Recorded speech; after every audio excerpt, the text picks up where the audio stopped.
Sonic Mania is a game that a lot of Sonic fans were pretty nervous about at first, which is understandable.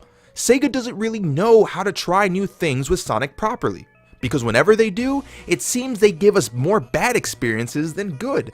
However, I personally gave benefit of the doubt once I knew who the designer of the game was, Christian Whitehead.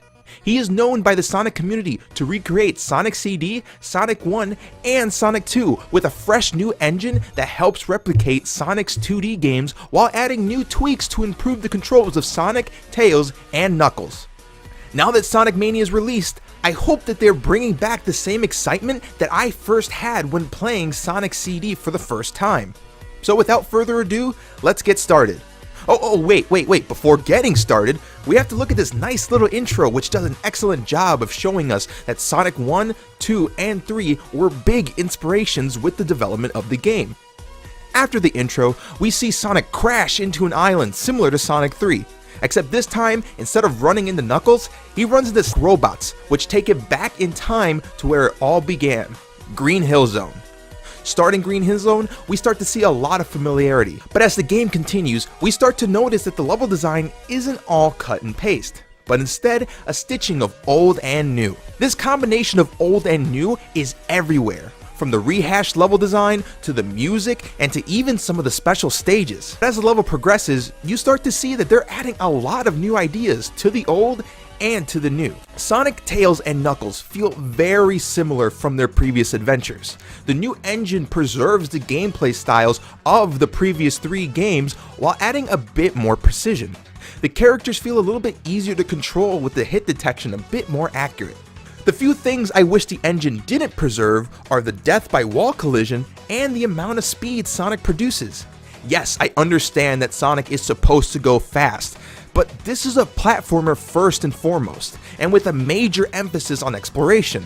There are some moments where I sped past some of the checkpoints and some of the hidden spots that I wanted to check out, and because of that meant I kind of had to start the game all over again if I wanted to reach those special stages or the secret hidden areas. With wall collision, it's just a bad design. The level designs, while good, are at its peak when it's a completely original level. The reimagined levels aren't really that bad either. Some of the inspirations from the old levels are Green Hill Zone, Chemical Plant Zone, and Battery Zone. A lot of the stages do a good job of adding new elements. The elemental shields are a great example of how to redesign an old Sonic game and make it feel fresh and new. The 3 elemental shields are exactly the same from Sonic 3. They give you each elemental abilities while adding a different style to your jump. The reuse of some of these levels and how they're designed now sometimes get in the way of certain people's enjoyments. An example for me is I don't really like Battery Zone too much, so seeing it again doesn't really benefit my experience since it's not really that much different from the first time. But at the same time, if Battery Zone is one of your favorite levels, then you're going to enjoy it just the same with these new tweaks and new boss battles. Speaking of boss battles, they are a very interesting redesign and something I hope to see in continuous Sonic games. Not only is there a boss at the end of each zone, but some change the design of how to beat them. Some of the bosses don't even use platforming skills, but instead puzzle skills to actually beat the boss. I can't tell you how excited I got when I got to beat Eggman using his own game, Eggman's Mean Bean Machine. I got so excited because I actually do like this puzzle game. Not to mention having a different, unique boss battle after each zone just gives each zone its own identity. Not to mention that Sonic is showing you that there is more than one way to break an egg. Get it? Cause he's forget it. The special stages, if you didn't like the older designs of some of the special stages, then they're going to get in the way of your enjoyment. A great example for me is that I don't like the Sonic 3 and Knuckles special stages. To me, I always get disoriented and I don't like its use of 3D.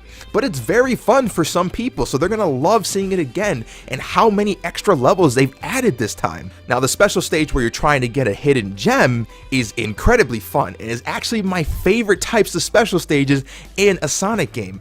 It kind of elements everything fun about Sonic. You get to go really fast, but at the same time, there's a time limit you always have to be focusing on, while at the same time using your platforming skills to actually get the gem.